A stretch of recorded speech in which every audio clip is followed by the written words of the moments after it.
Let's get straight to it. Hoboken squat cobbler is not a known, categorized sexual fetish. At least that was the case, according to the internet, the day before the airing of this episode. No doubt the Urban Dictionary will fill this void soon.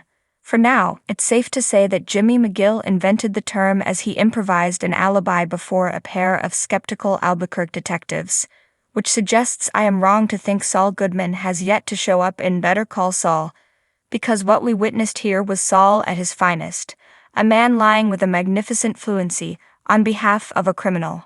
It was my favorite scene of this very young season.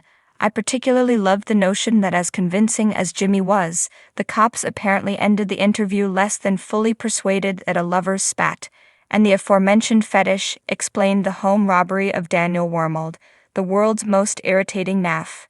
"You're going to have to make a video," Jimmy tells Wormold as they leave the police station. We aren't treated to the conversation that followed, sadly. Instead, the next scene is Jimmy telling Kim Wexler about the entire charade as the two nibble a pie, described by Jimmy as a leftover prop. Any other show would have faded to black on this impish, triumphant note, but Kim grasps that Jimmy's afternoon of adventure could jeopardize his job at Davis and Main, the firm that has just hired him. "They're never going to find out," Jimmy says. "You sound like every dumb criminal," Kim retorts. She has a point. Jimmy had been summoned to represent Wormold by Mike Ehrmantraut, who broached the subject by asking a question that hovers over much of this show. "You still morally flexible?"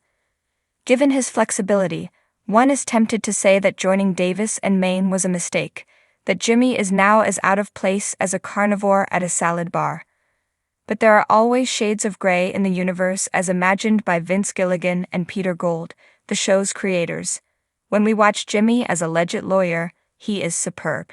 His elderly clients love him. His boss, Clifford Main, a guitar-playing Ed Begley Jr., is impressed by his insights, and he is both smart and entertaining when describing the class action case to colleagues.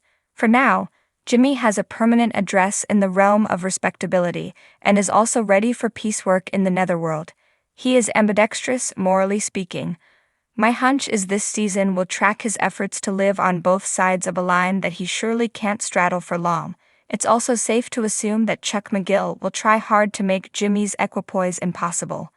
Tellingly, it's right after a conversation with Chuck that Jimmy agrees to take Wormold's case and lie to the police.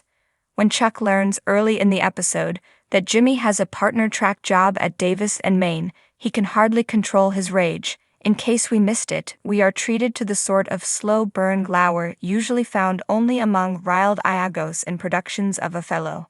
I'm just going to say it. I've had enough of Chuck. He slows the show. Heck, there was even a metronome on hand for his opener, which just underscored exactly how much the man drags down the pace.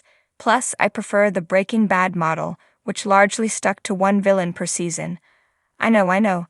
Villains like Gus Fring lasted multiple seasons, but Gus was vastly more fascinating than Chuck. Far from disappearing, Chuck attended a meeting at Hamlin and McGill just to discomfit Jimmy, or as he balefully told his younger brother, to bear witness.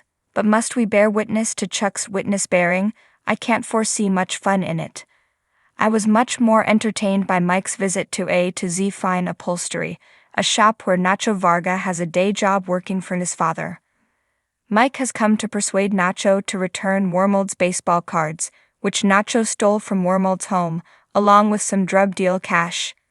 Mike is getting nowhere until he threatens to reveal to Tuco Salamanca, the homicidal alpha dog of Nacho's gang, that Nacho has been cutting deals and pilfering on the side.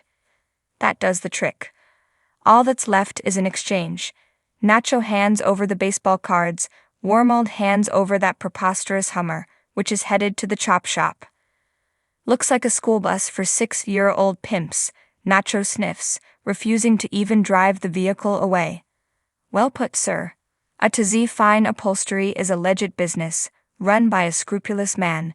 And don't try to upsell him, Oak," Nacho's father tells his son in Spanish, but it is just a place for Nacho to collect a paycheck as cover for the mad stacks, to use one of Jess Pinkman's favorite terms he earns as a thief and dealer. In this regard, the subplot brought back the Breaking Bad trope of a criminal underbelly, hiding in plain sight, something Better Call Saul could stand to do more often.